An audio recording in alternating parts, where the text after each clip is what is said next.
Corobrik bricks are made with care, attention, and most importantly, with purpose. Join us on the journey of a Corobrik brick coming to life.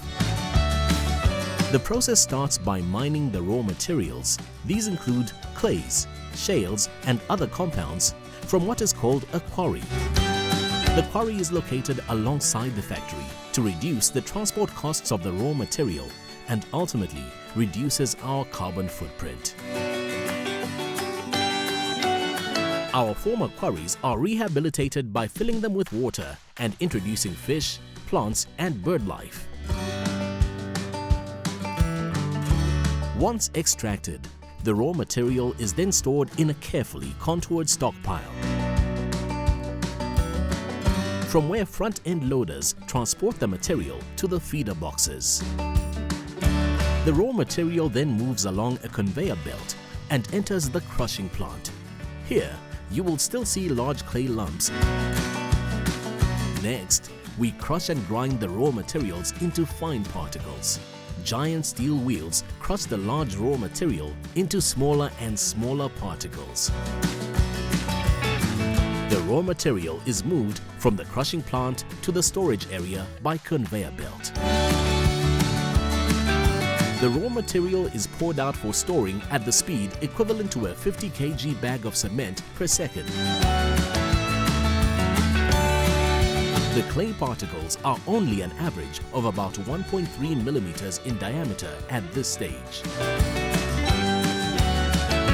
The raw material is transported into the factory, where water is added and thoroughly mixed to achieve an approximate 18% moisture content.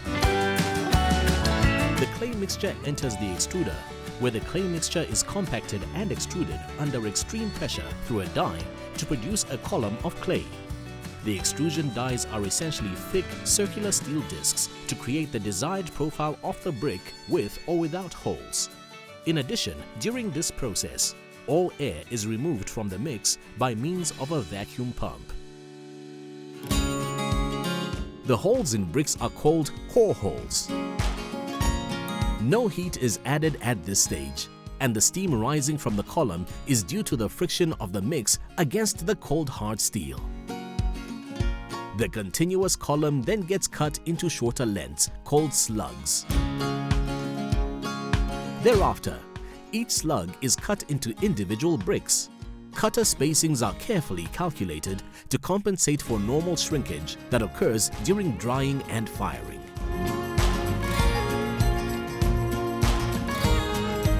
These raw bricks are known as green bricks. The green bricks get stacked on kiln cars for the drying and firing process to start. The kiln cars with the bricks are moved through the tunnel dryer for approximately 2.5 days at 125 degrees Celsius. This removes excess moisture from the bricks before they enter the kiln.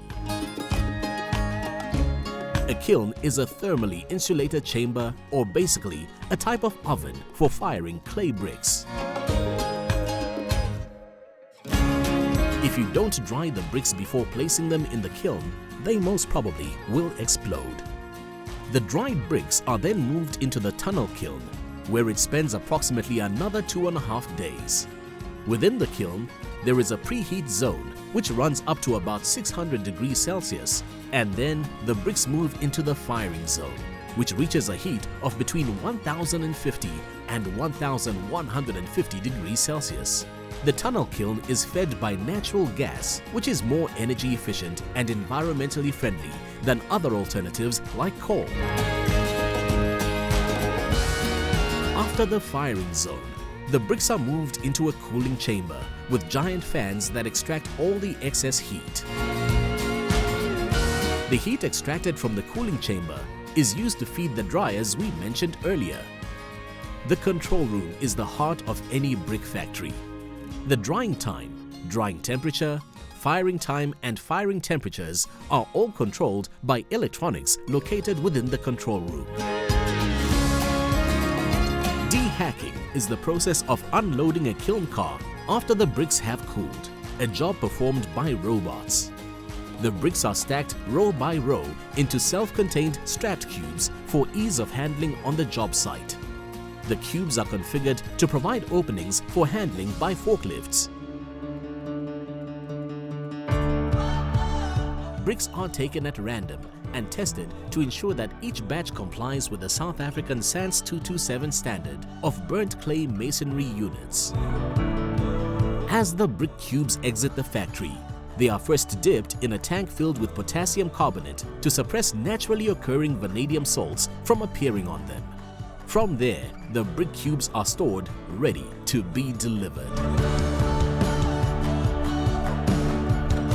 The first time a Corobrik brick is touched by a human hand is on site. From rock to dust to clay to a Corobrik brick to create homes, clinics, shopping centers and communities that bring our nation together.